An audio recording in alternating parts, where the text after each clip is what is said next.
சிகப்பு மஞ்சள் வண்ணம் எங்கள் தளபதியின் எண்ணம், தமிழ்நாட்டுக்கு நல்லதே பண்ணும் பண்ணும் பண்ணும். மக்களுக்காக தளபதி தன் தொழிலின் உச்சத்தின் உயரத்தை உதறிவிட்டு 300 கோடியை தள்ளிவிட்டு வராரு ஃப்ரீயா, களத்தில் இறங்கி செய்கிறாரு வெறியா. அதுவும் சரியா செய்கிறது அண்ணனுடைய வேலை. அதற்காக செலவழிக்கிறார் அவருடைய மூளை. தமிழ்நாட்டு நல்லா இருக்கணும். ஏழை ஏழை ஏழை. குடும்ப ஆட்சி அணுகுமுறை நடந்து கொண்டிருக்கு. இப்போ நான் குடும்ப ஆட்சின்னா திரு உதயநிதி ஸ்டாலின் அவர்கள் திருவல்லிக்கேணியில் மக்களால் தேர்ந்தெடுக்கப்பட்ட சட்டமன்ற உறுப்பினர். துணை முதலமைச்சராக யார் தேர்ந்தெடுத்தா? அவங்க அப்பா தேர்ந்தெடுத்தார், கட்சி தேர்ந்தெடுக்கல. அப்போ அதுதான் குடும்ப ஆட்சி, மன்னராட்சி அணுகுமுறை. அப்போ இதெல்லாம் கூடாது, பிறப்புக்கும் எல்லா உயிருக்கும் என்கின்ற ஒரு சமத்துவ கொள்கை கோட்பாடுகளை முன்வைத்து தலைவர் அவர்கள் வராங்க. திமுக தாவேக இடையே தான் இங்கே போட்டி, வேற யாருக்கும் இங்கே போட்டி கிடையாது என்பது எங்கள் தோழருக்கு நாம் சொல்லியிருக்கிறாரு. அதே போல மு.க. ஸ்டாலின் அவருடைய முத்துவேலர் கருணாநிதி ஸ்டாலினுடைய பெயரையும் வெளிப்படையாக கூறி அவர்களுக்கு சவால் விடும் வகையில் ஒரு எழுச்சி மிகுந்த உரையை இன்றைக்கு எங்களுடைய தலைவர் ஆற்றியிருக்கிறார். அதாவது வயசானவங்களாம் ஓரம் கட்டுங்க, இளைஞர்களுக்கு வழி விடுங்க.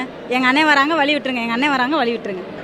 தளபதி சொன்ன மாதிரி அவங்க தானே கேட்டாங்க பேரை சொல்லுங்கன்னு சொல்லிட்டு அவர் சொன்ன இந்தா வச்சுக்கோன்ற மாதிரி. It's nothing wrong in that. இந்த அதிமுக உள்ளிட்ட அத்தனை கட்சிகளுமே எங்களுடைய தலைவர் தளபதியை தலைவராக ஏற்றுக்கொண்டால் அவர்களோடு நாங்கள் கூட்டணி அமைக்க எங்கள் தலைவர் தயாராக இருக்கிறார்.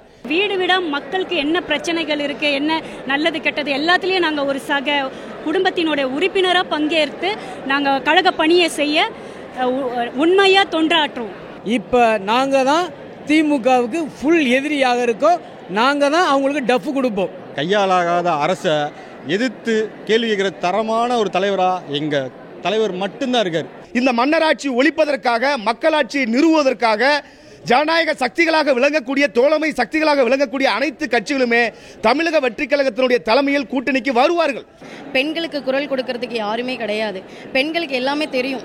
ஏன்னா நம்ம என்ன நடந்துட்டு இருக்கு, இந்த தமிழ்நாட்டில் என்ன நடந்துட்டு இருக்குன்னு தெரியும். இந்த சட்ட ஒழுங்குமுறை எப்படி இருக்குன்றதும் உங்களுக்கு தெரியும். கண்டிப்பாக விஜய் அவர்கள் வந்தார்னா கண்டிப்பாக மாறும் இது எல்லாமே.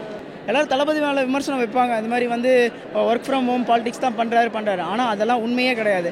நாங்களே திரைத்துறைன்னு பார்த்தோன்னா விஜய் ஏதோ நடிக்கிறாரு அப்படின்னு தான் நினச்சோம். ஆனால் அவர் என்னைக்கு பொலிட்டிக்கலில் வரணும் அப்படின்னு நினச்சி அவரே வந்தது எங்களுக்குமே ஆச்சரியமாக தான் இருக்குது. நானுமே ஷாக் ஆகி தான் பார்த்தேன். தளபதி பனையூரில் தான் இருப்பார், வீட்டை விட்டு வெளியே வர மாட்டார் அப்படின்னு சொல்கிறாங்க. ஏங்க இன்னைக்கு அவர் பேசின பேச்சு தமிழ்நாடு முழுக்க இல்லை இந்தியா முழுக்க இன்னைக்கு ட்ரெண்டிங்கில் இருக்கும் அந்த ஸ்பீச். ஏன்னா அவர் ஸ்பீச் அந்த மாதிரி இருந்தது. இன்னைக்கு எப்போவுமே ஃபயர் தான். உங்களுக்கு இப்போ அது ஃபயராக தெரிஞ்சிருக்கு. மாநாட்டிலே எங்கள் தலைவர் அவர்கள் தெளிவாக பேசுனாங்க. அந்த நூல் வெளியீட்டிலாகவும் எங்கள் தலைவர் அவர்கள் தெளிவாக பேசுனாங்க. மிகப்பெரிய ஒரு ஆட்சி மாற்றத்தை ஏற்படுத்தக்கூடிய தலைவராக தளபதி அவர்கள் இருக்கிறாங்க. ஆட்சி மாற்றத்தை ஏற்படுத்தக்கூடிய ஒரு கட்சியாக தமிழக வெற்றி கழகம் இருக்குது. அதற்காகத்தான் அவர் கட்சி உருவாக்கினார். அப்போ கோடி கோடியாக சம்பாதிக்கக்கூடிய ஒரு துறையில் இருந்து கொண்டு எனக்கு அந்த சம்பாத்தியெல்லாம் வேணான்னு சொல்லிட்டு தூக்கி எறிந்துட்டு பொது வாழ்க்கைக்கு வரார் அப்படின்னா மக்களுக்கு நல்லது செய்ய வேண்டும் என்கின்ற ஒரு நோக்கத்துக்காக வரார். ஆனால் இங்கு ஆண்டு கொண்டிருக்கின்ற ஆட்சியாளர்கள், அதாவது ஆட்சியாளர்கள்னால் திமுக கட்சி, பிஜேபி கட்சி, இந்தியாவை ஆண்டு கொண்டிருக்கின்ற பிஜேபி கட்சி, இந்த 2 கட்சிகளுமே மக்களுக்கு விரோதமான செயலில் ஈடுபடுது. சர்வதிகாரம் தலை தூக்கி ஆடுது, பாசிசம் தலை தூக்கி ஆடுது. மன்னராட்சி அணுகுமுறை, குடும்ப ஆட்சி அணுகுமுறை நடந்து கொண்டிருக்கு. இப்போ நான் குடும்ப ஆட்சின்னா திரு உதயநிதி ஸ்டாலின் அவர்கள் திருவல்லிக்கேணியில் மக்களால் தேர்ந்தெடுக்கப்பட்ட சட்டமன்ற உறுப்பினர். துணை முதலமைச்சராக யார் தேர்ந்தெடுத்தா? யார் சார் நீங்கள் சொல்லுங்களேன். அவங்க அப்பா தேர்ந்தெடுத்தார், கட்சி தேர்ந்தெடுக்கல. அப்போ அதுதான் குடும்ப ஆட்சி, மன்னராட்சி அணுகுமுறை. அப்போ இதெல்லாம் கூடாது, பிறப்புக்கும் எல்லா உயிருக்கும் என்கின்ற ஒரு சமத்துவ கொள்கை கோட்பாடுகளை முன்வைத்து தலைவர் அவர்கள் வராங்க. மக்களுக்கான ஒரு மக்களாட்சியை உருவாக்க வேண்டும் என்று வராங்க. அந்த அடிப்படையில் அதனுடைய ஒரு வெளிப்பாடாகத்தான் எங்கள் தலைவருடைய பேச்சு இருந்தது. அடுத்த தேர்தலுக்கான ஒரு தேர்தல் வாக்குறுதி மாதிரியே இருந்துச்சு. எப்படி பார்க்குறீங்க? ஏங்க நாங்கள் அரசியல் கட்சி ஆரம்பிச்சிருக்கிறோம். தேர்தலுக்கு தான் நம்ம வந்தாகணும். வெற்றி பெற்று ஆட்சி அமைத்து மக்களுக்கு நல்லது செய்யணும். அந்த அடிப்படையில் தானே அவர் பேசியிருக்கிறாரு. வந்திருக்கக்கூடிய தோழர்களை அவர் உத்வேகப்படுத்தணும். இப்போ அடுத்து தமிழ்நாடு முழுவதும் தலைவர் அவர்கள் சுற்றுப்பயணம் போகிறாங்க. இப்போ அடுத்து மண்டல மாநாடு இருக்குது, பூத்து கமிட்டி மாநாடுகள்லாம் இருக்குது. இன்னும் தயார்படுத்துங்க, தயாராகுங்க. நம்ம இன்னும் கடுமையாக உழைக்கணும், போராடணும். 2026 நம்மளுடைய இலக்கு. திமுக தாவேக இடையே தான் இங்கே போட்டி, வேற யாருக்கும் இங்கே போட்டி கிடையாது என்பது எங்கள் தோழருக்கு நம்ம சொல்லியிருக்கிறாரு, தமிழ்நாட்டு மக்களுக்கு சொல்லியிருக்கிறாரு. பிரைமரி ஃபோர்ஸாக தான் எங்கள் தலைவர் வரார். திமுக தாவேக போட்டின்றப்ப இங்கே அதிமுக பற்றி எதுவும் பேசலை. ஒருவேளை அதிமுக சாப்பிட்டுக்காரராக பார்க்குறீங்களா, கூட்டணிக்காக பார்க்குறீங்களா, இல்லை அதிமுக ஒரு பொருட்டாக எடுத்துக்கொள்ள? இல்லை, அதாவது அதிமுகவை பொருட்டாக எடுத்துக்கொள்ளவில்லை என்பதை விட எங்கள் தலைவர் பிரைமரி ஃபோர்ஸ்னா முதன்மை சக்தி. இப்போ முதன்மை சக்தியினுடைய வேலை என்னன்னா, ஆட்சியில் இருக்கின்ற ஆட்சியாளர்களை கேள்வி கேட்பது, விமர்சிப்பது, அவர்களை வீழ்த்தி விட்டு அதிகாரத்தில் அமர்வதுதான் பிரைமரி ஃபோர்ஸு. அப்போ எங்கள் தலைவர் வந்து இப்போ தமிழ்நாட்டில் யார் ஆட்சியில் இருக்கா? திமுக இருக்குது. அப்போ திமுகவை வீழ்த்திட்டு அந்த இடத்துல தாவேகா வரணும் என்றால் அப்போ நாங்கள் திமுகவுக்கு எதிராக தான் பேசியாகணும்.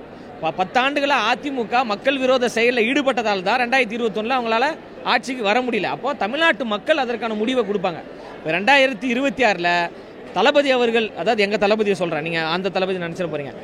தளபதி அவர்கள் முதலமைச்சராக வேண்டுமா, இல்லை திரு ஸ்டாலின் அவர்கள் முதலமைச்சராக வேண்டுமா, இல்லை எடப்பாடி பழனிசாமி அவர்கள் முதலமைச்சராக வேண்டுமா என்பதை தமிழ்நாட்டு மக்கள் தான் முடிவு பண்ண போகிறாங்க. அப்போ நாங்கள் மக்களை நம்பி தான் வரோம். அந்த ஒரு அதீத நம்பிக்கை எங்கள் தலைவருக்கு இருக்குது, எங்களுக்கும் இருக்குது. ஆனால் மக்களிடம் எங்களை ஒப்படைச்சிட்டோம். மக்கள் வந்து எங்களுக்கு தோல்வியை தரமாட்டாங்க, ஒரு வெற்றியை தருவாங்க என்கிற அடிப்படையில் எங்களுடைய செயல்பாடுகள் நடந்து கொண்டிருக்கு. பேசும்போது ஒவ்வொரு கட்சிகளுமே சொல்லி பேசினாரு, இது வந்து இந்த திமுக கூட்டணி உடைப்பதற்கான ஒரு வியூகம். உடைப்பதெல்லாம் கிடையாதுங்க. இதே ஸ்டாலின் அவர்கள் சொல்றாரு, எந்த கொம்பாதி கொம்பனாலும் குறை சொல்ல முடியாத ஆட்சினார்ல. திரு வேல்முருகன் அவர்கள் மானங்கட்ட கேள்வி கேட்கிறாரா இல்லையா திமுகவை? அண்ணன் திருமாவர்களுடைய கட்சி கொடியை ஏற்ற முடியுதா? சோர் விளம்பரம் பண்ண முடியுதா? மத நல்லிணக்கன்னு ஒரு மாநாடு நடத்தணும்னு அனுமதி கேட்கிறாரு, அனுமதி கொடுக்க மாட்டேன்றாங்க. வேங்க வயலுக்கு அண்ணன் திருமாவர்கள் போகணும்னு நினைக்கிறாரு, போக விட மாட்டேன்றாங்க. பரந்தூருக்கு சில தோழர்கள் போறாங்கன்னா அங்கே தடுக்கிறீங்க. அப்போ எங்க சமூக நீதி இருக்கு, எங்க சமத்துவம் இருக்கு? ஐயா சண்முகம் ஐயா, கம்யூனிஸ்ட் கட்சியை சார்ந்த சண்முகம் ஐயா ஒரு ஆர்ப்பாட்டத்துக்கு போறாங்க, அவரை வந்து வலுக்கட்டாயமா நீங்க கைது செய்றீங்க. அப்போ கூட்டணியில் இருக்கின்ற கூட்டணி கட்சிகளையே முடக்கக்கூடிய ஒரு செயல்ல திமுக இருக்கு. நம்ம பொய் சொல்ல வேண்டியது கிடையாது. எங்கேயுமே அனுமதி கொடுக்கறது இல்லை. சட்டத்துக்கு புறமான செயல்கள் நடந்து கொண்டிருக்கு. சட்டம் ஒழுங்கு சந்தி சிரித்து கொண்டிருக்கு. பெண்களுக்கு பாதுகாப்பு இல்லை. மக்களுடைய வரிப்பணத்தை கோடி கோடியாக கொள்ளையடிச்சுக்கிட்டு இருக்காங்க. அது குறித்து நம்ம ஏதாவது ஒரு கேள்வி கேட்டால் உடனே B team, C team, A team. நாங்கள் மக்கள் டீமு. இவரை வந்து பிஜேபி இயக்குது, ஆர்எஸ்எஸ் இயக்குதுன்றாங்க. எங்களை பிஜேபியும் இயக்கலை, ஆர்எஸ்எஸும் இயக்கலை. வினோத் தான் இயக்கிட்டு இருக்காரு எங்கள் தலைவரை. அது கூட தெரியாமல் அவங்க பேசிட்டு இருக்காங்க. நம்ம என்ன பண்ண முடியும்? இப்போ வந்து 2026 கூட்டணி ஆட்சி எல்லாருக்கும் சமத்துவ உரிமைன்னு சொல்லி சொல்லிட்டீங்க. ஆனால் வந்துட்டு இங்கே இருக்கக்கூடிய கட்சிகள் குறிப்பிட்ட கம்யூனிஸ்ட், விசிகாலாம் கிட்டத்தட்ட ஒரு 40 ஆண்டு 30 ஆண்டுகளமாக ஒரு அரசியல் பயணத்திற்காக ஒரு மிகுந்த தலைவராக இருக்காங்க. ஆனால் திரு விஜய் அவர்கள் வந்து இன்னும் ஒரு தேர்தலை கூட சந்திக்காத தலைவராக வராது. இந்த எதன் அடிப்படையில் இவங்கெல்லாம் உங்களோட கூட்டணி வரணும்னு நினைக்கிறீங்க? அதாவது அவர் 15 ஆண்டுகளுக்கு மேலாகவே பொது வாழ்க்கையில் தாங்க இருக்கிறாங்க. எப்போது தன் பின்னாடி வந்த ரசிகர்களை அணி திரட்டி ரசிகர் மன்றன்னு ஒரு மன்றத்தை உருவாக்குனாரோ அப்போவே அவர் பொது வாழ்க்கைக்கு வந்துட்டார். அந்த ரசிகர் மன்றத்தின் மூலமாக பல நலத்திட்ட உதவிகள் பண்ணுறாரு. அந்த ரசிகர் மன்றத்தை அப்படியே விட்டு விடாமல் அதை நற்பணி இயக்கமாக மாற்றுறாரு. அந்த நற்பணி இயக்கத்தின் மூலமாக தோழர்கள் எல்லோரையும் அரசியல் மயப்படுத்துறாரு. அந்த நற்பணி இயக்கம் அப்படியே மக்கள் இயக்கமாக மாறுது. அந்த மக்கள் இயக்கம் தமிழ்நாடு மட்டும் இல்லாமல் பல மாநிலங்கள் விரிவடையுது. அந்த மக்கள் இயக்கம் அடுத்து ஒரு பரிணாமம் தான் தமிழக வெற்றி கழகம். 5 கொள்கை தலைவர்களை முன்வைக்கிறாங்க. கொள்கை தலைவர்களை முன்வைத்து எல்லா தோழர்களையும் பக்குவப்படுத்தி அரசியல் மயப்படுத்தி இப்போ எங்கள் தோழர்களிடம் வந்து நீங்கள் சமூக நீதினா என்ன, சமத்துவம்னா என்ன, அண்ணல் அம்பேத்கர்னா என்ன, ஜனநாயகம்னா என்ன, இந்தியாவினுடைய வரலாறு என்ன, தமிழ்நாட்டின் வரலாறு என்ன நீங்கள் கேளுங்க. எல்லாரும் பேச போகிறாங்க. நீங்கள் சும்மா வந்து இவங்க ரசிகர்கள் கூட்டம்னு சாதாரணமாக எள்ளி நகையாடாதீங்க. எந்த அடக்குமுறைக்கும் எந்த ஒடுக்குமுறைக்கும் பயப்படக்கூடிய ஆட்கள் நாங்கள் கிடையாது. அப்போ தமிழ்நாட்டு மக்களையும் தோழர்களையும் நம்பி தான் எங்கள் தலைவர் வராங்க. இப்போ விஜயகாந்த் ஐயா அவரை வந்து தலைமையேற்று எப்படி இவங்கெல்லாம் போனாங்க சொல்லுங்க. எங்ககிட்ட இப்பவே 90 லட்சம் உறுப்பினர்கள் இருக்காங்க. 90 லட்சம் உறுப்பினர்கள் என்ற எத்தனை சதவீதம்? நான் வந்து மிகைப்படுத்தி பேசுறேன்னு நீங்க நினைக்காதீங்க. இப்பவே எங்களுக்கு 18% வாக்கு வங்கி இருக்குங்க. எங்க தலைவர் இப்போ தமிழ்நாடு முழுவதும் சுற்றுப்பயணம் போறாங்க. தமிழ்நாட்டில் வந்து 6,34,00,000 லட்சம் வாக்காளர்கள் இருக்காங்க. எத்தனை பேர் ஓட்டு போடுறாங்க? 5 கோடி பேர் ஓட்டு போடுறாங்க. மீதி 1.5 லட்சம் 1 கோடி பேருக்கு மேலே ஏன் ஓட்டு போடாமல் இருக்காங்க? அப்போ அவர்கள் ஏதோ ஒரு மாற்றத்தை விரும்புகிறாங்கல்ல. திமுக வேண்டாம், அதிமுக வேண்டாம், ஒரு மாற்று சக்தி வரட்டும், ஒரு பிரைமரி ஃபோர்ஸ் வரட்டும் அப்படின்னு எதிர்பார்க்கின்ற பொழுது அந்த இடத்தில் எங்கள் தளபதி இருக்கிறாங்க. இந்த மண்ணின் மகனாக, மக்களின் தலைவனாக, நம்ம வீட்டு பிள்ளையாக, ஒரு பச்சை தமிழராக வருகின்ற பொழுது அவரை அரவணைக்கிறாங்க. மக்கள் அரவணைக்கிறாங்க, பெண்கள் அரவணைக்கிறாங்க, மாணவர்கள் அரவணைக்கிறாங்க, கல்லூரி மாணவர்கள் அரவணைக்கிறாங்க. மாற்றத்தை விரும்பக்கூடிய தோழர்கள் எல்லோரும் அரவணைப்பதால் தான் திமுக நடுங்கி கொண்டிருக்குது, பயப்படுது. இந்த பொதுக்குழுக்கு எவ்வளோ இடையூறு உங்களுக்கு தெரியுமா? காவல்துறை நெருக்கடி, பேனர் வைக்க முடியல, கொடி ஏற்ற முடியல. ஏங்க 2 நாளுக்கு முன்னாடி மாவட்ட செயலாளர் தாமு அவர்கள் வந்து விளம்பர பலூன் ஒன்று பறக்க விடுறாருங்க. சரிங்களா? எங்கள் பொதுச் செயலாளர் கூட அது குறித்து பேசியிருப்பார்.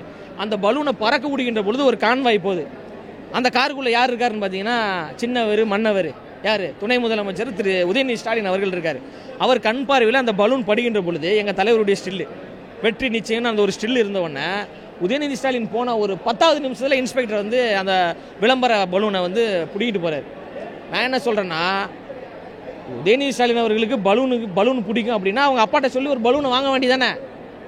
எங்கள் தோழர்கள் கஷ்டப்பட்டு இந்த பொதுக்குழுக்காக விளம்பரப்படுத்தக்கூடிய அந்த பலூனை நீங்கள் பறிச்சுட்டு போகிறீங்க.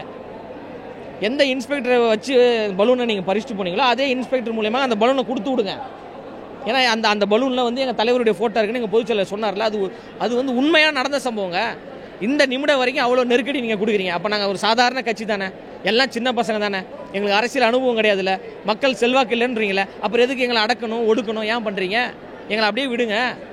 அப்புறம் 2026 திமுகவிற்கு மிகப்பெரிய ஒரு எதிர்வினை ஆற்றக்கூடிய திமுக என்கின்ற ஒரு கட்சி 2011 எப்படி எதிர்கட்சியாக கூட வரல பார்த்தீங்களா, அந்த சூழலை உருவாக்கக்கூடிய ஒரு கட்சியாக தலைவரும் தமிழக வெற்றி கழகம் இருக்குது.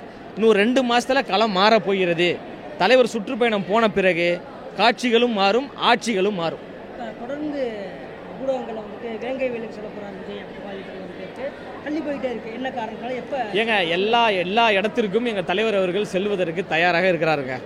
ஆனால் இங்கே இருக்கின்ற ஆட்சியாளர்களும் அதாவது திமுகவும் காவல்துறையும் நெருக்கடி கொடுக்குறாங்க, அனுமதி கொடுக்க மாட்டேன்றாங்க. ஆனால் அவங்க வந்து என்ன வேணாலும் பண்ணிக்கிறாங்க. அவங்க பேனர் ஏற்றிக்கிறாங்க, அவங்க கொடி ஏற்றிக்கிறாங்க, அவங்க என்ன வேணாலும் பண்ணிக்கலாம். அதாவது ஆட்சியும் அதிகாரமும் இருக்கிறது என்பதற்காக என்ன வேணாலும் செய்யலாம்னு நினைக்கிறாங்களே, அந்த அதிகாரத்தை இவர்களிடமிருந்து பிடுங்கினால் மட்டும்தான் தமிழ்நாடு அமைதி பூங்காவாக இருக்கும். இல்லை என்றால் அமைதி பூங்காவாக இருக்கின்ற தமிழ்நாடு வன்முறை காடாகத்தான் மாறும். அப்போ தமிழ்நாட்டை பாதுகாப்பதற்காகவது தமிழக வெற்றி கழகம் ஆளுங்கட்சியாக வர வேண்டும். தடையை தாண்டியும் போக ஒரு முயற்சி, தடையை தாண்டி உடைப்பது தாங்க என்னுடைய இலக்கியம். எவ்வளவு தடை கற்கள் வந்தாலும் அந்த தடை கற்களை படிக்கற்களாக மாற்றி வெற்றி கோட்டையாக மாற்றக்கூடியவர் தான் எங்கள் தளபதி அவர்கள். அப்போ மிக விரைவில் சென்ட் ஜார்ஜ் கோட்டையில் எங்கள் தளபதி அவர்களை முதலமைச்சராக நீங்கள் பார்க்கலாம். எழுச்சி மிகுந்த ஒரு உரையாக எங்களுடைய தலைவருடைய உரை அமைந்திருந்தது. தமிழக வெற்றி கழகத்தினுடைய இந்த முதல் பொதுக்குழு கூட்டம் எப்படி இருக்கும் என்பதை எங்களுடைய கட்சியினுடைய தோழர்கள் எந்த அளவிற்கு எதிர்பார்த்தார்களோ அதே அளவிற்கு தமிழ்நாட்டில் இருக்கக்கூடிய ஆளும் திமுக உள்ளிட்ட அனைத்து கட்சிகளுமே இந்த பொதுக்குழு கூட்டம் எப்படி நடக்கும், இங்கே எங்களுடைய தலைவருடைய உரை எப்படி அமையும் என்று எதிர்பார்த்திருந்தார்கள். அத்தனை பேருக்கும் பதிலளிக்கும் விதமாக இத்தனை காலமும் எங்களுடைய தலைவர் திமுகவுடைய பெயரை குறிப்பிடலை, அதே மாதிரி பாஜகவுடைய பெயரை குறிப்பிடலை, திமுக தலைவருடைய பெயரை குறிப்பிடலை, பாஜகவுடைய தலைவர்கள் பெயரை குறிப்பிடலை அப்படிங்கெல்லாம் வந்து ஒரு விமர்சனங்கள் வைத்திருந்தாங்க. அந்த விமர்சனங்களுக்கெல்லாம் பதிலளிக்கக்கூடிய வகையில் இன்றைக்கு வெளிப்படையாக நேருக்கு நேராக நின்று திமுகவுடைய பெயரையும் பாஜகவுடைய பெயரையும் அதே போல மு க ஸ்டாலின் அவருடைய முத்துவேலர் கருணாநிதி ஸ்டாலினுடைய பெயரையும் வெளிப்படையாக கூறி அவர்களுக்கு சவால் விடும் வகையில் ஒரு எழுச்சி மிகுந்த உரையை இன்றைக்கு எங்களுடைய தலைவர் ஆற்றியிருக்கிறார். இந்த பொதுக்குழுவில் கலந்து கொண்டிருக்கக்கூடிய தோழர்கள் மிகுந்த மகிழ்ச்சியோடு திரும்பியிருக்கிறார்கள்.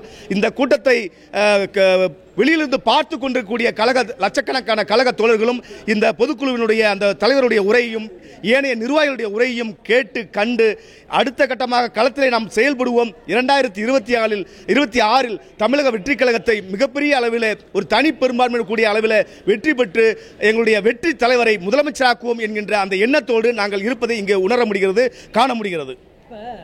திமுக ஒரு அட்டாக் பண்ணாரு, பாஜக அட்டாக் பண்ணாரு, அதிமுகவை பற்றி பேசவே கிடையாது. ஒருவேளை நேரடியாக திமுக தாவேக்கா தான் போட்டி அப்படின்னு சொன்னாரு. அதிமுகவை வந்து ஒரு பொருட்டை எடுத்துக்கடையா இல்லை கூட்டணிக்காக பேசாமல் இருக்காங்க? இல்லை, அதாவது மாநாட்டில் சொன்ன அதே வார்த்தையை தான் இந்த பொதுக்குழுவையும் எங்கள் தலைவர் சொல்லியிருக்கிறார். எங்களுடைய அரசியல் எதிரி என்பது திமுக, எங்களுடைய கொள்கை எதிரி என்பது பாஜக. அதிமுக உள்ளிட்ட அனைத்து கட்சிகளையுமே நாங்கள் தோழமை சக்திகளாக பார்க்கிறோம். இந்த அதிமுக உள்ளிட்ட அத்தனை கட்சிகளுமே எங்களுடைய தலைவர் தளபதியை வந்து தலைவராக ஏற்றுக்கொண்டால் அவர்களோடு நாங்கள் கூட்டணி அமைக்க எங்கள் தலைவர் தயாராக இருக்கிறார். இன்னும் சில மாதங்கள், இன்னும் 9 மாதங்கள் இருக்கிறது. 2026 பிறந்ததுக்கு பிறகு எங்களுடைய தலைவரை தேடி அனைத்து கட்சிகளுமே திமுகவில் இருக்கக்கூடிய இந்தியா கூட்டணியிலிருந்து பல கட்சிகள் வெளியேறும், அதே போல தேசிய ஜனநாயக கூட்டணியில் இருக்கக்கூடிய அந்த கட்சிகளும் வெளியேறுவார்கள். இவர்கள் அனைவருமே எங்களுடைய தளபதியை தலைவராக ஏற்றுக்கொண்டு புதிய கூட்டணியை உருவாக்க அவர்கள் தயாராக இருந்தால் எங்கள் தலைவர்கள் அவர்களை பரிசீலித்து அதிகார பகிர்வை வழங்க தயாராக இருக்கிறார். ஆனால் இன்றைக்கு தமிழ்நாட்டை பொறுத்தவரை திமுக வெர்சஸ் தாவேகா என்ற ஒரு நிலைப்பாடு தான் இன்றைக்கு இருக்கிறது. இதுதான் தொடரும் என்பதையும் நாங்கள் இந்த கூட்டத்தின் வாயிலாக தெரிவித்திருக்கிறார் எங்களுடைய தலைவர். ஏற்கனவே பாஜக அதிமுக சந்திப்பு முன்னாடி கூட்டணி மாதிரி பேசியிருக்காங்க. இந்த இடத்துல நீங்கள் அதிமுக தோழமை சக்தி இல்லை, இப்போ அதாவது எங்களுக்கு திமுகவும் பாஜகவும் தவிர்த்து மற்ற கட்சிகளுடைய அவர்களுடைய தலைமையை ஏற்று நாங்கள் கூட்டணிக்கு நாங்கள் செல்வதற்கு நாங்கள் தயாராக இல்லை. யாரையும் முதல்வராக்குவதற்காக நாங்கள் வந்து கட்சி தொடங்கலை. தமிழக வெற்றி கழகத்தை நாங்கள் தொடங்கியிருப்பது எங்களுடைய வெற்றி தலைவர் விஜய் அவர்களை முதலமைச்சராக ஆக்குவதற்காக மட்டும்தான். அந்த அடிப்படையில் எந்த கட்சியாக இருந்தாலும் சரி, திமுகவையும் பாஜகவும் தவிர்த்து அது அதிமுக, பாமக உள்ளிட்ட எந்த கட்சியாக, காங்கிரஸ், விசிக, நாம் தமிழர், தேமுதிக, பாமக எந்த கட்சியாக இருந்தாலும் எங்கள் தளபதியை முதலமைச்சர் வேட்பாளர் என்று ஏற்றுக்கொண்டு தமிழக வெற்றி கழகத்தினுடைய தலைமையில் பயணிக்க தயாராக இருந்தால் எங்கள் தளபதி அதை பரிசீலித்து அவர்களோடு கூட்டணி அமைத்து அதிகார பகிர்வை வழங்க தயாராக இருக்கிறார். எனவே 2026 முதலமைச்சர் எங்களுடைய தளபதி தான் என்பதில் நாங்கள் உறுதியாக இருக்கிறோம். இதை ஏற்றுக்கொள்ளக்கூடிய கட்சிகளோடு எங்கள் தளபதி கூட்டணி அமைப்பார். திரு ஆதவர்களுடைய பேச்சு வந்து கூட்டணி உடைக்கிற மாதிரி இருந்துச்சு. அதாவது ஒவ்வொரு கட்சி திமுக கூட சந்திக்கக்கூடிய பிரச்சனைகள் இருந்துச்சு. இது எப்படி பார்க்குறீங்க? திமுக கூட்டணி உடைவதற்கான வேலையை வந்து தாவே செஞ்சிருச்சு. நிச்சயமாக திமுகவில் இருக்கக்கூடிய இந்த கூட்டணி என்பது தமிழ்நாட்டில் இருக்கக்கூடிய இந்தியா கூட்டணி என்பது நிச்சயமாக உடையும். அதை வந்து யாரும் உடைக்கணுங்கிற ஒரு முயற்சி எடுக்க வேண்டாம். இன்னும் சொல்ல போனால் திமுகவை தவிர்த்து விட்டு தமிழ்நாட்டில் இருக்கக்கூடிய இந்தியா கூட்டணிக்கு தலைமை வகிக்கக்கூடிய அளவிற்கு தகுதி பெற்ற ஒரு கட்சியாக தமிழக வெற்றி கழகம் இருக்கிறது. தமிழக வெற்றி கழகத்தினுடைய தலைமையில் காங்கிரஸ், இடதுசாரிகள், விசிக, மதிமுக போன்ற கட்சிகள் வந்தால் அதை நாங்கள் ஏற்றுக்கொள்கிறோம். எனவே கூட்டணியை உடைக்க வேண்டிய அவசியம் இல்லை. இன்றைக்கு அதிகாரத்தில் திமுக இருப்பதனால் அந்த அதிகாரத்தை பயன்படுத்தி கொண்டு அவர்கள்ட்ட ஒட்டிட்டு இருக்கிறாங்க. ஆனால் 2026 தேர்தலில் இந்த கூட்டணி கணக்குகள் அனைத்தும் தவிடுபடியாகும். இந்த மன்னராட்சி ஒழிப்பதற்காக, மக்களாட்சியை நிறுவுவதற்காக ஜனநாயக சக்திகளாக விளங்கக்கூடிய, தோழமை சக்திகளாக விளங்கக்கூடிய அனைத்து கட்சிகளுமே தமிழக வெற்றி கழகத்தினுடைய தலைமையில் கூட்டணிக்கு வருவார்கள். இது இன்னும் சில மாதங்கள் கழித்து நடக்கக்கூடிய அரசியல் நகர்வுகள். நிச்சயமாக இது நடக்கும் என்று நாங்கள் நம்புகிறோம். சொல்லக்கூடிய கட்சிகள் எல்லாமே கிட்டத்தட்ட அரசியல் நீண்ட ஒரு பயணத்தில் இருந்துச்சு. வந்து தாவேகா இப்போ ஆரம்பிக்கிற கட்சி ஒரு தேர்தலை கூட சந்திக்காத கட்சி. இந்த சூழ்நிலை விஜயோட தலைமையில் கிட்டத்தட்ட 40 வருஷத்துக்கு மேலே அரசியல் இருக்கக்கூடியவங்க தலைவர்கள் எல்லாருமே விஜயோட தலைமை எப்படி ஏற்றுவாங்க? அதாவது எத்தனை ஆண்டு காலம் நாம் கட்சியை நடத்தி கொண்டிருக்கிறோம் என்பதெல்லாம் ஒரு கணக்கு கிடையாது. அப்படி பார்த்தா 30 ஆண்டுகளுக்கு மேலாக கட்சியை தொடங்கி நடத்தி கொண்டிருக்கூடிய விடுதலை சிறுத்தைகள் கட்சியினுடைய தலைவர் முனைவர் தொல் திருமாவளவன் அவர் ஏன் முதலமைச்சர் வேட்பாளராக யாராலும் முன்னிறுத்தப்படலை? அந்த கட்சிக்காரர்களையும் முன்னிறுத்தப்படலையே. இந்தியா கூட்டணியில், திமுக கூட்டணியில் ஸ்டாலின் முதலமைச்சர் அப்படின்னா அண்ணன் தொல் திருமாவளவன் அவர்கள் துணை முதலமைச்சர் என்ற வாதம் ஏன் வரல? எத்தனை ஆண்டுகள் நாம் கட்சியை நடத்துகிறோம் என்பது முக்கியமல்ல. அந்த கட்சியினுடைய கொள்கைகள், யாரை கொள்கை தலைவர்களாக நாம் முன்மொழிந்திருக்கிறோம், தமிழ்நாட்டுடைய மக்கள் அந்த கட்சியை எந்த அளவுக்கு ஏற்றுக்கொண்டிருக்கிறார்கள், அந்த கட்சியை நோக்கி மக்கள் எவ்வாறு நகன்று வருகிறார்கள், அந்த கட்சி மக்களுக்காக என்ன தீர்மானங்களை முன்மொழிந்து கொண்டிருக்கிறது, என்ன போராட்டங்களை கையில் எடுக்கிறது என்பதெல்லாம் அடிப்படையாக பார்க்கின்ற பொழுது இன்றைக்கு தமிழ்நாட்டில் சமகாலத்தில் மக்களுக்காக, மண்ணிற்காக போராடக்கூடிய, செயல்படக்கூடிய ஒரு இளைஞர்கள் நிரம்பி இருக்கக்கூடிய, படித்தவர்கள் நிரம்பி இருக்கக்கூடிய, பெண்கள் ஆதரவு பெற்ற, சிறுபான்மையினர் ஆதரவு பெற்ற ஒரு எழுச்சி மிகுந்த கட்சியாக தமிழக வெற்றி கழகம் திகழ்வதால் நிச்சயமாக இந்த கட்சி அனைவராலும் ஏற்றுக்கொள்ளக்கூடிய ஒரு கட்சியாக இருக்கும். மக்கள் மட்டுமல்ல, பிற கட்சிகளும் எங்கள் கட்சியை ஏற்றுக்கொள்ளக்கூடிய அளவிற்கு தான் எங்களுடைய தலைவருடைய, எங்கள் கட்சியுடைய செயல்பாடு இருக்கிறது. இதுதான் அரசியல் யதார்த்தம். அடுத்த அரசியலுக்கு விஜய் தான் வருவார்னு ஒரு நம்பிக்கை இருக்கு. அதுக்காக நாங்கள் உழைப்போம், முந்தைய கண்டிப்பாக உழைப்போம்.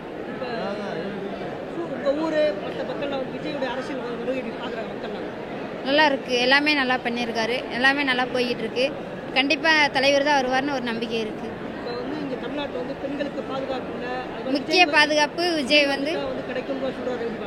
கண்டிப்பாக கிடைக்கும், நம்பிக்கை இருக்கு. கிடைக்கிறேன்னு சொல்லியிருக்காரு, கண்டிப்பாக கிடைக்கும். பெண்களுக்கு முக்கிய தொகை கொடுக்கணும், மது கடை ஒழிக்கணும், அதான் எங்களோட கோரிக்கை. அது இருந்தால் போதும். எங்கள் தளபதி தான் கண்டிப்பாக வருவாங்க. அதாவது வயசானவங்களாம் ஓரம் கட்டுங்க, இளைஞர்களுக்கு வழி விடுங்க. எங்கள் அண்ணன் வராங்க, வழி விட்டுருங்க. எங்கள் அண்ணன் வராங்க, வழி விட்டுருங்க. வெறித்தனமாக இருந்துச்சு, எங்களுக்கு ரொம்ப பிடிச்சிருந்துச்சு. நாங்கள் அதை தான் எதிர்பார்த்தோம். வித்தியாசம்னா ஒரு கான்ஃபிடன்ஸ். எப்படி பார்க்குறோன்னா எங்கள் தளபதிக்கான களம் தான் இது. 2026 எங்கள் தளபதிக்கான களம் தான். இதே டிஎம்கே சிலையில் தளபதி இறங்கி செய்கிறாங்க, சொல்கிறாங்கல்ல, அதுவே பெரிய விஷயம் தானே. இதே அவங்க சொல்லலைல, 30 வருஷமாக இருக்கோங்கிறாங்க. 30 வருஷம் வயசாகிடுச்சு, விளையிருங்க, வர்றவங்களுக்கு வழி விடுங்க.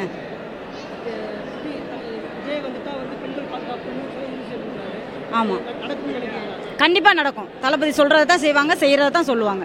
பிரம்மாண்டமாக இருந்தது, அதில் சந்தேகமே வேண்டாம். ஸோ அவருடைய மேடை பேச்சும் பிரம்மாண்டமாக இருந்தது. நீங்கள் கேட்ட மாதிரி ஏற்பாடுகளும் மிக பிரம்மாண்டமாக இருந்தது. வரலாற்று சிறப்புமிக்க பொதுக்குழு கூட்டம்ன்றது மிக பிரம்மாண்டமாக இருந்தது. விஜயோட பேச்சு எந்த அளவுக்கு ஈர்த்திருக்கு, எந்த அளவுக்கு தாக்கத்தை ஏற்படுத்தும்? ஸோ நீங்கள் வந்து பார்த்தீங்கன்னா ஒரு நான் ஸ்டாப்பாக வந்து கைத்தட்டல்களும் தளபதி தளபதி தளபதின்றத கூப்பிடுறதாகட்டும், அவர் ஒரு கருத்துக்களை முன்வைக்கும் போது நம்ம ஜனங்க வந்து அதை ஆமோதிக்கிறதாகட்டும், அதிலிருந்தே ரொம்ப அழகாக தெரிஞ்சிருக்கும் தளபதி எல்லாரோட மனசுலையும் எவ்வளோ ஆழமாக இறங்கி இருக்காரு. அவர் சொன்ன ஒரு கருத்துக்களும் ரொம்ப ரொம்ப ஆழமாக எல்லாரோட மனசுலையும் பதிஞ்சிருக்கு. ரொம்ப நல்லா அழகாக தெளிவாக அவரோட கருத்துக்களை வெளிப்படுத்தி இருக்காரு. இதுவரைக்கும் இந்த முதல்வருடைய பேர் சொல்லல, ஸ்டாலினோட பேர் சொல்லல, மோடியோட பேர் சொல்லல, அந்த பேச்சு எப்படி பார்க்குறீங்க? ஸோ நேச்சுரலி அதில் என்ன பயம் என்ன இருக்குது நமக்கு? தளபதி சொன்ன மாதிரி அவங்க தானே கேட்டாங்க பேரை சொல்லுங்கன்னு சொல்லிட்டு அவர் சொன்ன இந்தா வச்சுக்கோன்ற மாதிரி. It's nothing wrong in that. இது இப்போ 2026 திமுக தாவேக நேரடி போட்டுட்டாங்க. எப்படி என்ன மாதிரியான செயல் திட்டங்களோட ஒர்க் பண்ண போகிறீங்க? இது சாத்தியமாகுமா? 2024 வந்து விஜய் முதல்வர் சாத்தியமாகும்னு நினைக்கிறீங்க? கண்டிப்பாக 2026 சுதந்திர தினம் அன்னைக்கு எங்கள் தளபதி கோட்டை கொத்தளத்தை நோக்கி போய் நம்ம இந்திய தேசிய கொடியை ஏற்றுவார், ஜனநாயகத்தை காப்பாற்றுவார் இந்த ஜனநாயகன். அதில் எந்தவித சந்தேகமுமே வேண்டாம். நாங்கள் தளபதி எப்போ டிவிகே தமிழக வெற்றி கழகம் என்று அறிமுகப்படுத்தினாரோ அதிலிருந்து மக்கள் பணியில் நாங்கள் இறங்கிட்டோம். ஏன்னா எங்கள் கழக பொதுச் செயலாளர் ஒரு வாட்டியாக மீட்டிங் வச்சு அறிவுறுத்தலின்படி நாங்கள் ஒரு வட்டமாக வார்டாக நாங்கள் இறங்கி பணிகளை செஞ்சு கொண்டு தான் இருக்கிறோம். இன்றைக்கி அடுத்த கட்டமாக தளபதி மாநாடு எல்லாமே மாநாடே வெற்றியாக முடிஞ்சுது, வெற்றி மாநாடாக தான் அது முடிஞ்சுது. ஸோ மக்கள் மத்தியில் வரவேற்பு அதிகமாக இருக்குது. தளபதி வந்திருக்கிற இந்த நேரம் மக்களுக்காக வந்திருக்கிறாரு. இப்போ கட்சி அவர் தொடங்கி அவர் முதல்வராகணும் என்ற எண்ணத்தில் வரல, மக்களுக்காக. மக்கள் இப்போ ரொம்ப புறக்கணிச்சு நம்ம தமிழ்நாட்டில் நடக்கக்கூடாத இது வரைக்கும், அதாவது வரலாறில் நடக்க முடியாத காரியங்கள் எல்லாம் நடந்துட்டு வந்துட்டுருக்கு. ஸோ அதனால தளபதி இந்த காலகட்டாயத்துக்கு வந்திருக்கிறாரு. அப்போ தமிழ்நாட்டு மக்களுக்காக வந்திருக்கிறாருன்னா தமிழ்நாட்டு மக்கள் அவரை கண்டிப்பாக அரியணையில் உட்கார வைப்பாங்க. முதல்வர் இப்போ அடுத்து வரக்கூடிய தேர்தலுக்கு திமுக தாவேகான்றது ஒரு போட்டின்னு அறிவிச்சிருக்காரு. ஏற்கனவே பல தேர்தல் சந்தித்த திமுக, இன்னும் ஒரு தேர்தலை கூட சந்திக்காத தாவேகா, இந்த போட்டியை எப்படி பார்க்குறது? இந்த குழு இப்போ நடந்த இந்த குழு பார்த்திங்கன்னா இப்போ நாங்கள் எதிர்பாராது தான். தலைவர் எங்களுக்கு இந்த மாதிரியெல்லாம் ஒரு அறிக்கை கொடுப்பாருன்னும் போது எங்களுக்கே இது மிகப்பெரிய, இன்றைக்கே நாங்கள் வெற்றி கண்டுட்டோன்ற மாதிரி தான் எங்களுக்குள்ளவே ஒரு தீர்மானத்தை, இதோட இந்த தீர்மானத்தில் வெற்றி தீர்மானமும் ஆயிடுச்சுன்ற மாதிரி தான் நாங்கள் மனதார உணர்ந்து போகிறோம். ஏன்னா தலைவர் மக்களிடையே வரவேற்பு அதிகமாக இருக்குது, அங்கங்கே அதிகமாக தான் இருக்குது மக்களிடையே. அப்போ இன்றைக்கி அவர் பலத்தோடு சொல்கிறாருன்னா, ஏன்னா மற்ற கழகக்காரங்க மற்றவர்கள்லாம் பேசும்பொழுதே புதுசாக வந்த மாதிரியாக இருக்கிறாரு தலைவர் கிடையாது. காலங்காலமாக இருந்தவங்களுக்கு டஃப் கொடுக்குற அளவுக்கு மக்கள் தான் கொண்டு நிறுத்தி இருக்கிறாங்க, மக்கள் தான் வெற்றியும் தருவாங்க. அடுத்து விஜய் அவர்கள் சுற்றுப்பயணம் போகிறார் தமிழ்நாடு. இந்த சுற்றுப்பயணம் எந்த அளவுக்கு அரசியல் தாக்கத்தை ஏற்படுத்தும்? இது மாபெரும் வெற்றியான பயணமாக தான் அமையும்ன்றது எங்களுடைய கருத்து. ப்ளஸ் தலைவர் எப்போ வருவாருன்னு கேட்டுகிட்டே இருந்தாங்கல்ல. தலைவர் வெளியில் வரும்பொழுது ஒவ்வொரு வார்டு வாரியாகவும், வட்டம் வாரியாகவும், பகுதி வாரியாகவும், மாவட்ட வாரியாகவும் எத்தனை கூட்டம் திரளான ஜனங்கள் திரண்டு அவருக்கு வரவேற்பு தரப்போகிறாங்கன்றத மாத்திரம் நம்ம எல்லோரும் இருந்து பார்ப்போம். இந்த பொதுக்குழுக்கு அப்புறம் முடிஞ்சு போகிறீங்க, என்ன மாதிரியான ஒரு முக்கியத்தோட போகிறீங்க? வரக்கூடிய காலங்களில் களத்தில் உங்களோட பணி எந்தவா இருக்கும்? இன்று தளபதி சொன்ன வார்த்தையை நாங்கள் உறுதியாக, அதாவது உறுதிமொழியில் இதுவும் ஒன்றாக இதை நாங்கள் ஒரு மனதோட இதை நாங்கள் உள்ளுக்குள்ளே வாங்கி கொண்டு போகிறோம். ஏன்னா வெற்றி என்பது எங்கள் கழக பொதுச் செயலாளர் சொன்னார், நம்ம கடினமான உழைப்பு உழைத்தால் மாத்திரமே நம்ம போய் வெற்றியை ஜெயிக்க முடியும்னு. அந்த மாதிரி எங்களுடைய கடின உழைப்பை ஆல்ரெடி நாங்கள் இப்போ எங்களுடைய மாவட்டத்திலலாம் இறங்கி மக்கள் பணி செஞ்சிட்ருக்குறோம்.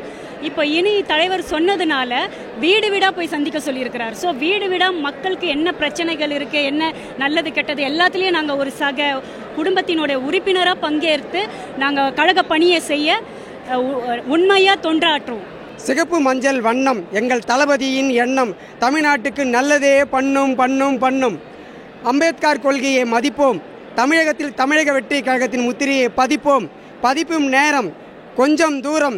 தளபதியால் தமிழ்நாட்டு நிலைமையை மாறும், இதை தடுக்க முடியாது யாரும்.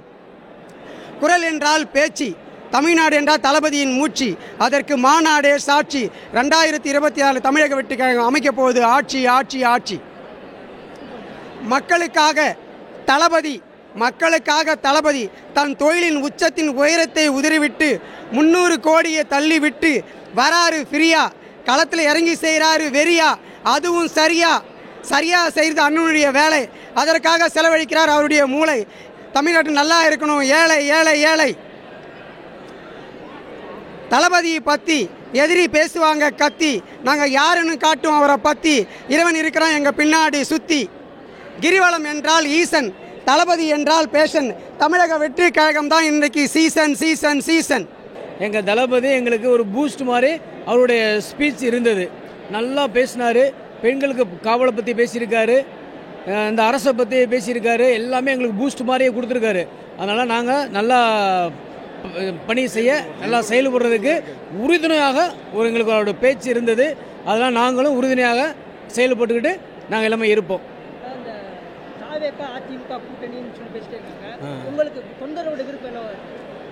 நாங்கள் யார் வந்தாலும் நாங்கள் ஏற்றுக்குருவோம். நாங்கள் யார்கிட்ட போய் கூட்டணியாக இல்லை.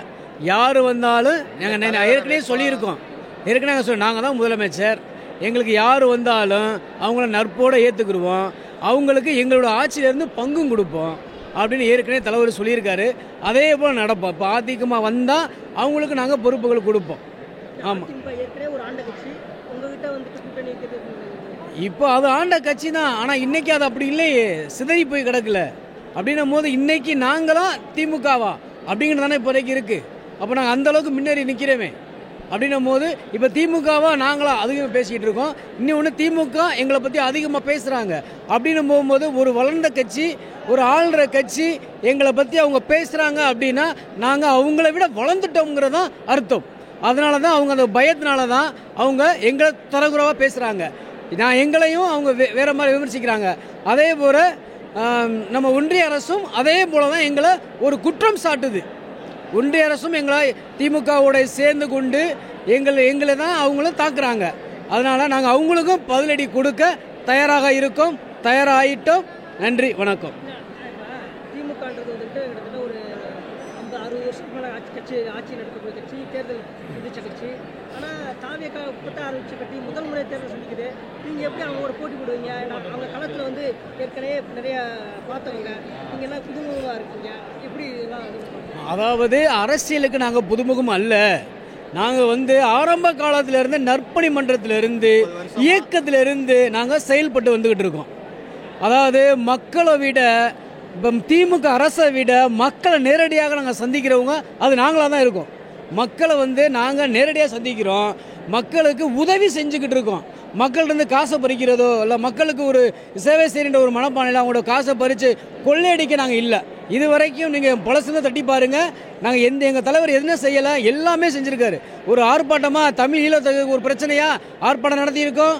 நம்ம ஜல்லிக்கட்டுக்கு ஆர்ப்பாட்டம் நடத்தியிருக்கோம். என்ன செய்யலை, எல்லாமே எங்கள் தளபதி செஞ்சுக்கிட்டு தான் இருக்கார். எங்கள் தாவேக்கா கட்சி தலைவர் அழகாக இப்போ பயணிக்கிறாரு. அதே போல் நல்லா பேசுகிறாரு. அரசியல் தெரிஞ்ச நுணுக்கத்தில் இருக்காரு. அதனால தான் எங்களை தேடி அனைவரும் வருகிறார்கள். அதாவது இளைஞர்கள் மட்டும்தான் எங்ககிட்ட இல்லை, இப்போ முதியோர்களும் எங்களை தேடி வருகிறாங்க. அதே போல் திமுக, அதிமுக, பிஜேபியிலிருந்து பாமக, விடுதலை சிறுத்தை அனைத்து கட்சியிலிருந்துமே இப்போ எங்களை தேடி வராங்க.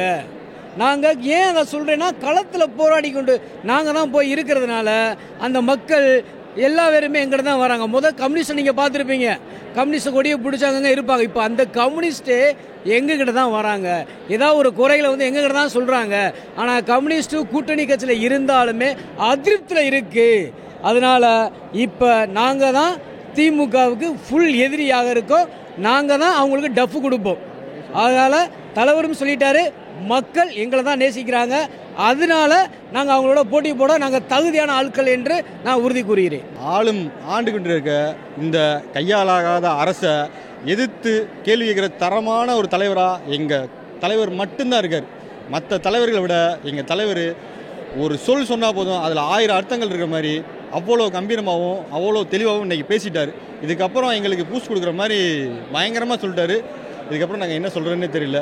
இவ்வளோ நாள் ஸ்டாலின் பேர் சொன்னேன், மோடி பேர் ம் என்ன அதான் சொல்லிட்டு எங்களுக்கு தான் பயமே இல்லையே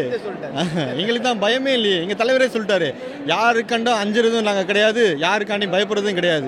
எங்கள் கொள்கை, எங்களோட கொள்கையை பிடிச்சு வர்றவங்க எங்கள் கூட வரலாம், இல்லையா போய்கிட்டே இருக்கலாம். நாங்கள் தனிச்சு நின்று போட்டிடுற அளவுக்கு எங்களுக்கு தன்னம்பிக்கையும் தைரியமும் எங்களுக்கு தளபதி உறுதியாக இருக்காரு. உறுதியான ஆட்சி 2026 நிச்சயமாக இளைஞர் பட்டாளத்தோட தாய்மார்கள், தமிழ்நாட்டில் இருக்க அனைத்து தாய்மார்களின் உள்ளத்திலையும் எங்கள் தளபதி கொடியேந்தி வெற்றி கொடி நாட்டி இருக்கார். இதை யாருனாலையும் தடுக்க முடியாது. இன்னும் கொஞ்சம் காலத்தில் 2026 நீங்கள் பொறுத்து இருந்து பாருங்க, தளபதி கண்டிப்பாக நல்லாட்சி நடத்துவார். 70,000 பூத்து கமிட்டியில் 50,000 பூத்தை முடிச்ச ஒரே கட்சி எங்கள் கட்சியாக தான் இருக்கும். அந்த அளவுக்கு உள்ளே இருக்க பூத்து முதற்கொண்டு ஊரில் இருக்க எல்லா கிராமத்துலையும் இறங்கியிருக்கோம். ஃபுல் அண்ட் ஃபுல் பார்த்தீங்கன்னா கிராமத்தை நாங்கள் நல்லா பண்ணிட்டு இருக்கோம், சப்போர்ட் பண்ணிட்டு நிறையா பண்ணிட்டு இருக்காங்க எங்களுக்கு. எல்லாரும் அதிமுகவுக்கு பக்கம் திரும்புவாங்க. ஏற்கனவே அதிமுகவுக்கு அடுத்து அதிமுக பெரிய கட்சி மாதிரி இருக்கு. இந்த சூழல்ல தாவேகா கொண்டு வந்ததற்கு தொண்டர்கள் என்ன மாதிரி பணி செஞ்சுக்கிறீங்க? ஆக்சுவலாக பார்த்தீங்கன்னா இப்போ டிஎம்கே டிவிகே தான், ஏடிஎம்கேன்றது இல்லை. எதனால் சொல்ல போனோம்னா, இது அண்ணன் சொன்ன மாதிரி ஏடிஎம்கே செதஞ்சு போச்சு.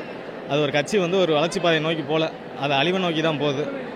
அதனால் நாங்கள் எங்களோட ஆஃப்நெட் நாங்கள் டிஎம்கே தான் பார்க்குறோம். அங்கே ஏடிஎம்கே ஒரு கட்சியாகவே நாங்கள் பார்க்கல. ஃபர்ஸ்ட் ஆஃப் ஆல் 2026 தாவேகா தனித்து ஆட்சி அமைச்சுமா? தனித்து ஆட்சி அமைத்தா எத்தனை தொகுதிகளை நினைக்கிறீங்க?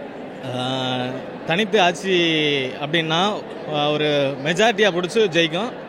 கூட்டணி வச்சா 234 தொகுதியுமே ஜெயிக்கும். இதுதான் வித்தியாசம். இன்றைக்கி நடந்த பொதுக்குழு ரொம்ப நீட்டாக முடிஞ்சிச்சு. விஜய் தளபதி அவர்கள் ரொம்ப தெளிவாக பெண்களுக்கு கண்டிப்பாக நான் இருக்கேன்னு ஒரு நம்பிக்கை கொடுத்துருக்காங்க. அது ரொம்ப கேட்குறதுக்கே ரொம்ப சந்தோஷமாக இருந்துச்சு. சொல்கிறது மட்டும் இல்லாமல் ஒரு நிச்சயமாக செஞ்சு காட்டுவாருன்ற நம்பிக்கை எங்களுக்கு இருக்குது. தமிழ்நாட்டில் பெண்களுக்கு பாதுகாப்பு இல்லை, பெண்களுக்கு பாதுகாப்பு கொடுக்குன்னு சொல்கிறாரு. ஒரு கட்சி தொண்டரை தாண்டி பெண்கள் மத்தியில், அதாவது மற்ற பெண்கள் எந்த மாதிரி நினைக்கிறாங்க விஜயோட வருகையை பார்க்குறாங்க? கண்டிப்பாக இதை எல்லா பெண்களுமே வரவேற்கிறாங்க. ஏன்னா இப்போ இருக்க கட்சியில் பார்த்தீங்கன்னா பெண்களுக்கு குரல் கொடுக்கறதுக்கு யாருமே கிடையாது.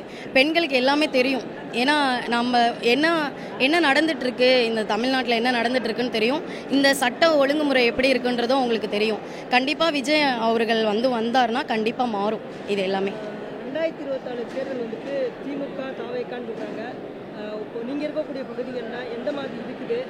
திமுகவுக்கு என்ன கிட்டத்தட்ட ஒரு பெரிய கட்சி, அதோட போட்டி போடுறதுக்கு தாவேகா தகுதியாகவும் பலமாகவும் இருக்கு நம்புறேன். கண்டிப்பாக இருக்கும். ஏன்னா நம்ம பார்க்கும்போதே புரிஞ்சுக்கலாம். இப்போ 2 கட்சிக்கு தான் போட்டி. அண்ணாவே சொல்லிட்டாங்க என்னென்னா டிஎம்கேக்கும் டிவிகேக்கும்.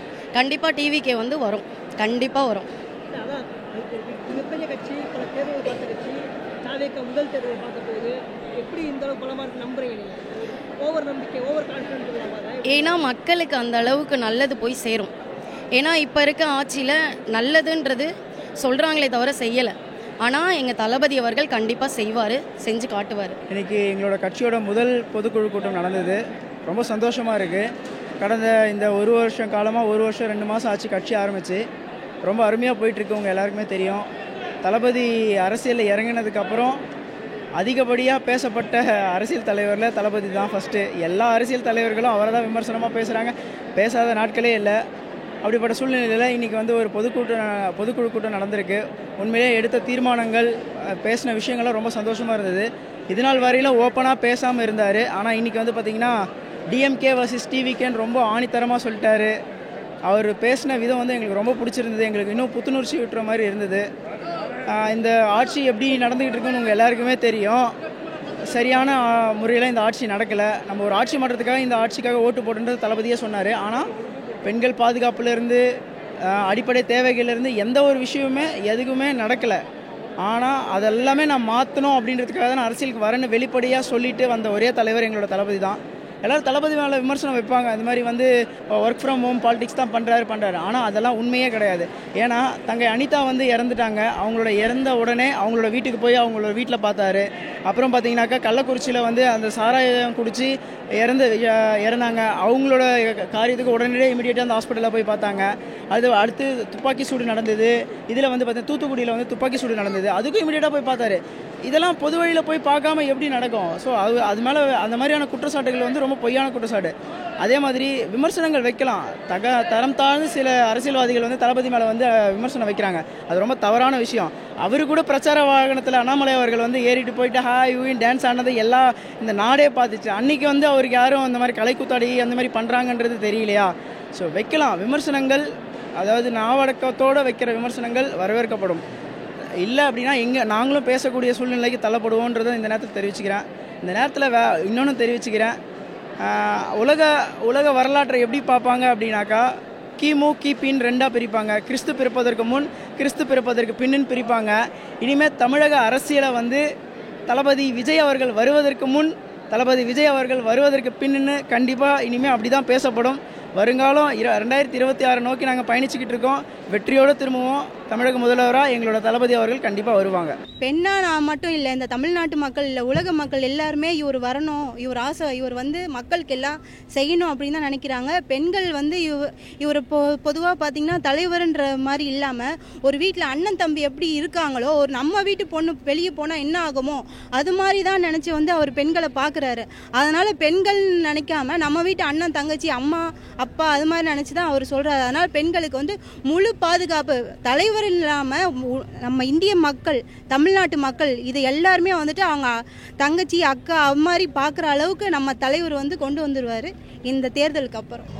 திமுக முதல் முறையாக தேர்தல் சந்திக்கக்கூடிய தாவேகா இது ரெண்டுக்குமான போட்டின்னு சொல்கிறாரு. இது எப்படி பார்க்குறீங்க? சாத்தியமாக இருக்கும்? ஆமாம், சாத்தியம்தான். ஏன்னா இப்போ நாட்டில் சட்ட ஒழுங்கு சரியில்லை, வந்து மக்களுக்கு வந்து பஞ்ச பட்னியாக இருக்காங்க. கொரோனாலேருந்துமே எல்லாரும் கஷ்டப்படுறாங்க. யாருமே வேலை இல்லை, சாப்பாடு இல்லை. ரெண்டாவது கொள்ளைலாம் இருக்குது. ரெண்டாவது குழந்தைங்கள் முதல் வந்து வயசானவங்க வரை கற்பழிக்கப்படுறாங்க. வயசு பொண்ணுங்க கூட ரோட்டில் தனியாக நடந்து போக முடியல. இது மாதிரி சுச்சுவேஷனில் இப்போ எங்கள் தாவேகா தலைவர் வந்தால் தான் எல்லாமே வந்துட்டு மக்கள் வந்து அவங்க வீட்டு பொண்ணு இவங்க வீட்டு பொண்ணுன்னு இல்லாமல் டிஎம்கே ஏடிஎம்கே அது மாதிரிலாம் பிரச்சனையே கிடையாது. ஆனால் வந்துட்டு தாவேகா டிவிக்கே வந்துச்சுன்னா எல்லாருமே ஓட் போட்டு எல்லாருமே அவங்க குடும்பத்தில் ஒருத்தராக நம்ம டிவிக்கே வந்து வரும் அப்படின்றது எல்லாருமே ஏற்றுக்கிட்டாங்க. இது வந்து கட்சி சார்பாக இல்லை. இந்த டைமில் வந்துட்டு இப்போ ஒரு நல்ல கரெக்டான ஒரு ஆள் இல்லை நம்ம தமிழ்நாட்டுக்கு. அதனால் வந்து கரெக்டான ஆள் வந்து இவர் தான். இவரை வந்து எல்லாருக்கும் பிடிக்கும். நம்ம எம்ஜிஆருக்கு அப்புறம் எங்களோட தளபதி தான். அதான் ஒரு நடிகர் தொடர்ந்து திரைத்துறையிலேருந்தே தமிழக மக்கள் வந்து முதல்வர் தேடிட்டே இருக்காங்கன்ற ஒரு குற்றச்சாட்டு இருக்குது. நிறைய அரசியல்வாதிகள் வந்து களத்தில் போராடிருக்காங்க. கம்யூனிஸ்ட்டு இதெல்லாம் வந்துட்டு களத்தில் போராடியிருக்காங்க. இன்னும் தமிழக மக்கள் வந்துட்டு தனக்கான தலைவர்களை வந்துட்டு திரையிலே வந்து தேடிக்கிருக்காங்க அப்படின்ற மாதிரி நாங்களே வந்து திரைத்துறைன்னு பார்த்தோன்னா வந்துட்டு விஜய் ஏதோ நடிக்கிறாரு அப்படின்னு தான் நினச்சோம். ஆனால் அவர் என்னைக்கு வந்து பொலிட்டிக்கலில் வரணும் அப்படின்னு நினச்சி அவரே வந்தது வந்துட்டு எங்களுக்குமே ஆச்சரியமாக தான் இருக்குது. நானுமே ஷாக்காகி தான் பார்த்தேன். இவர் வராரு, இவர் எப்படி நம்ம சாதாரணமாக சென்சிட்டிவாக பார்த்த ஒரு மனிதன் வந்துட்டு இப்படி மக்கள் மத்தியில் வந்துட்டு உதவி செய்யணும் அப்படின்னு சொல்லிட்டு எல்லாத்தையும் விட்டுட்டு மக்களுக்காக வாழணும்னு வராரு. அப்படி வரும்போது இந்த டைமில் வந்துட்டு யாருமே இல்லை, அம்மா இல்லை, கலைஞரும் இல்லை. அதுக்கப்புறம் இப்போ தளபதி தான் இருக்கார். அவருமே வந்துட்டு மக்களுக்கு என்ன செய்யணுன்றது செய்கிறாரு, நான் இல்லைன்னு சொல்லலை. ஆனால் மக்கள் அதை ஏற்றுக்கல, அதுதான் உண்மை. மக்கள் ஏற்றுக்கிட்டு இப்போ அடுத்து வர போகிறது வந்து எங்கள் தளபதி தான். விஜய் வந்து அடுத்து சுற்றுப்பயணம் பண்ண போகிறாரு. சுற்றுப்பயணத்துக்கு அப்புறம் தாவேகாவுடைய பலம் எந்த அளவுக்கு கூடும்? அவரோட சுற்றுப்பயணம் எப்படி பார்க்குறீங்க? சுற்றுப்பயணம்லாம் இல்லை, இவர் வெளியில் இருக்கிற ஆள் தான் சுற்றுப்பயணம். நாங்களாம் சுற்றுப்பயணம் கிடையாது. எங்கள் வீட்டில் ஒரு ஆளாக தான் நாங்கள் வந்து தளபதியை பார்க்குறோம். அதனால் சுற்றுப்பயணம்லாம் இல்லை. சுற்றுப்பயணன்றது வந்து எங்கள் வீட்டு ஆள் போகிற மாதிரி தான் நாங்கள் பார்க்குறோம். அதனால் மக்கள் வந்துட்டு அவர் வந்தாலும் சரி வரலாலும் சரி அவருக்காக ஓட்டு போடுறதுக்கு எல்லாமே ரெடியாக இருக்கும். நான் முதற்கொண்டு குழந்தைகள்ந்து அடுத்த ஜென்ரேஷன் வரைக்கும் இது தொடரும். இனிமேல் எப்பவுமே டிவிக்கே தான். இனிமேல் டிஎம்கே இருக்கலாம், ஆனால் இனிமேல் வரப்போது டிவிக்கே தான். மக்கள் எல்லாருமே ஏற்றுக்கிட்டாங்க. எல்லாருமே வந்து டார்கெட் பண்ணுறது டிவிக்கே மட்டும்தான். அதாவது எதனா ஒரு இது பண்ண மாட்டாங்களா? எல்லாம் வந்து சொல்கிறாங்களே தளபதி வந்து பனையூரில் தான் இருப்பார், வீட்டை விட்டு வெளியே வர மாட்டார் அப்படின்னு சொல்கிறாங்க. ஏங்க இன்றைக்கி வந்து அவர் பேசின பேச்சு தமிழ்நாடு முழுக்க இல்லை இந்தியா முழுக்க இன்றைக்கி ட்ரெண்டிங்கில் இருக்கும் அந்த ஸ்பீச் வந்து. ஏன்னா அவர் ஸ்பீச் அந்த மாதிரி இருந்தது இன்றைக்கி.